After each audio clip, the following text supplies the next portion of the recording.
China has unveiled a $1.4 trillion bailout for local government as part of the efforts to ward off a looming debt crisis and to kickstart a moribund economy. The funds will help provincial authorities refinance a huge pile of loans that had left many struggling to provide the basic services and pay the civil servants. The widely expected announcement followed a 5-day meeting of China's rubber stamp parliament. Though a huge sum, it fell short of hopes for a broader package targeting China's deeper economic challenges, ranging from a collapsing real estate sector to high levels of youth unemployment. China has been struggling to boost a flagging growth. Its economy expanded in the third quarter at the slowest pace since early last year. On an annual basis, gross below government is around 5% target for this year. The country plans to tackle tens of billions of dollars of local government debt to prevent it being a drag on the growth. But this comes as Donald Trump wins the US election. He has promised steep import taxes, including high tariffs as high as 60% on Chinese-made goods. His victory is now likely to hinder Xi Jinping's plan to transform the country into a technologically powerhouse. All right, viewers, now Dr. Sharat Kohli, who is a senior economist, joins me live on the broadcast. Sir, I appreciate you giving us your time and thank you for speaking to us. We have all seen how this US election has become a huge win for the re-election of Donald Trump as the President of the United States. But at the same time, as much as it is a triumph for Donald Trump, this is in fact going to be even more difficult if we look this into perspective for China, which is already reeling under a huge economic crisis. Good morning, Simran, and good morning to the viewers of NewsX. Indeed, China, ever since COVID, has been reeling under economic crisis on multiple fronts. The natural calamities, which literally ruined the agriculture sector of China, I think started it all, and it's been going on year after year. After that, the big crisis in the property market in China, because there were millions and millions of unsold houses and those apartments lying here and there, and people were unable to pay their mortgage, which is why the realty sector, the real estate sector is in deep crisis. Then the financial sector, we heard of a lot of these small banks collapsing in the remote parts of China, people queuing up outside to recover their deposits, people not repaying the loans. That was another problem. Then the interference of the Communist Party of China in the big industries and the large business houses. We saw disappearance of business tycoons where nobody was allowed to prosper the moment somebody started growing in stature on the economic and financial front.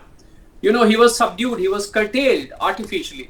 And I think the Communist Party even nominated the board members to the companies, which led to the exodus of a lot of large investments from China. So what the package basically includes 2-3 fronts. One is, of course, easing the debts, where people of China would be able to buy easily. Like, for example, one of the conditions was, let's say in Guangzhou province, you were not allowed to buy large houses in terms of certain numbers. I mean, if I am a rich man, I can only buy 1 or 2 houses and not more than that.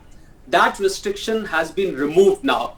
And some of the consumer loans have been eased, and some other schemes have been introduced. You can give your old car, buy a new car, give an old appliance, buy a new appliance at a concessional rate. So these kind of relaxations are being given at the ground level to boost the economy overall. And there is something called reserve ratio requirement. So this is the requirement where bankers are required to keep certain amount and not lend. Even that has been eased by about 50 basis points. It used to be 10.5, it has been brought down to 10, which means the banking sector will have more funds to lend to people. So I think overall stimulus of more than $140 billion is probably an attempt to boost the Chinese economy. And this has led to about 12 to 13% increase in exports. But yes, as you rightly said, I think the big challenge for China now is going to come from the US, because President Trump is definitely not one of the best fans of China. And he's known for imposing tariffs on China. So if these tariffs come in, I'm sure China is in for tough times despite the stimulus package, Simran. Sir, At this point, in fact, Mr. Kohli, even during the first time, Trump hit the Chinese good with tariffs as high as 25%. But given the present scenario, while we think about the way forward, how do you think this is going to have much of an impact in the global economy? Given the fact that world's biggest economies will not be in a good relationship when we talk about China and the US, given the kind of situation that's presently here and what we can expect from here, it is in fact unlikely that there is going to be any respite for China, and that's going to even have a great impact on how the global economy looks like. Yes, Simran, when President Trump came last time in 2016, he was about 70 years old. He's now 78. So the Trump of 2016 and the Trump of 2024, I think the world economic equations have also changed. So we are all speculating right now because we know that he's not a fan of Chinese goods. He doesn't want China to keep dumping goods there. Maybe he's got a different or a bit more moderate approach. Only time will tell, because the transition from the Biden administration to Trump administration is going to take some time.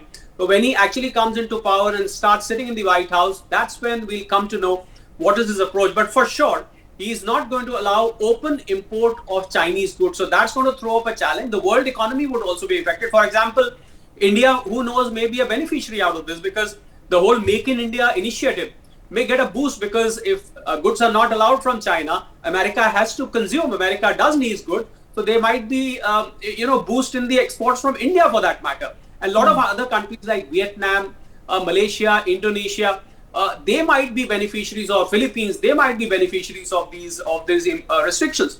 But I think it will be a little too early to conclude that everything that is coming from China would be done, but tariffs would definitely be there.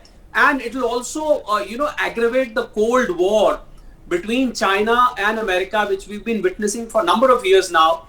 But I think it will be a bit early, Simran. We'll have to wait for the Trump administration economic policies to be spelled out in clear terms as to what does it think now that this is President Trump's 2.0 version, which is going to come and sit in White House. Simran.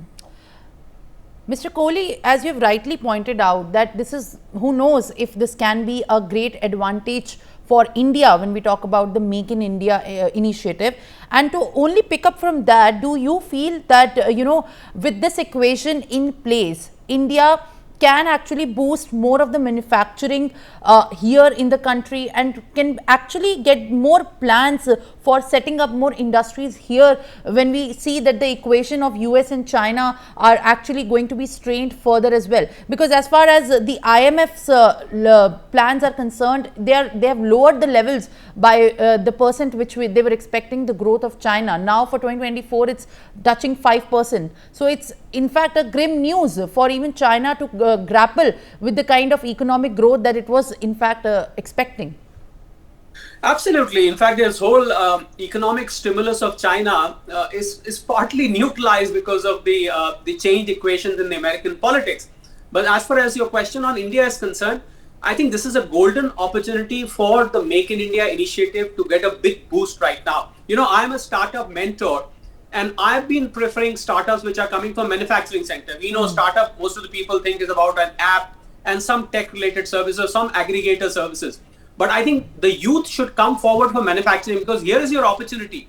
The rest of the decade, I would say the next 5 to 7 years, they belong to the Indian manufacturing sector. And if we are able to establish our foothold in the American and the NATO country, rest of the NATO countries, I think this will be the point of time when we can easily go for that China +1 policies best point of time, I would say, because as things move away from China, I mean, you cannot do without goods, you cannot do without electronics, you cannot do without consumer products, you cannot do without food products. You do need, countries don't manufacture everything in themselves. So they do need people like India, countries like India, to come and supply. And I think a strengthened supply chain from India is a big opportunity, as I said, for Indian manufacturers. I'm sure at the government level also, there should be a policy now, a special policy. I would say the policy is always there. Make in India has been there for a number of years now, but there should be a special policy now where a little more of hand holding can be done. We saw PLI scheme and things of that sort already in place, but a little more hand holding can be done. I'm sure a lot of manufacturing boost can be given to this country where you can grab that market, which China may stand to lose because of the change in the American politics, Simran. For more such videos, subscribe to the NewsX YouTube channel, hit the bell icon.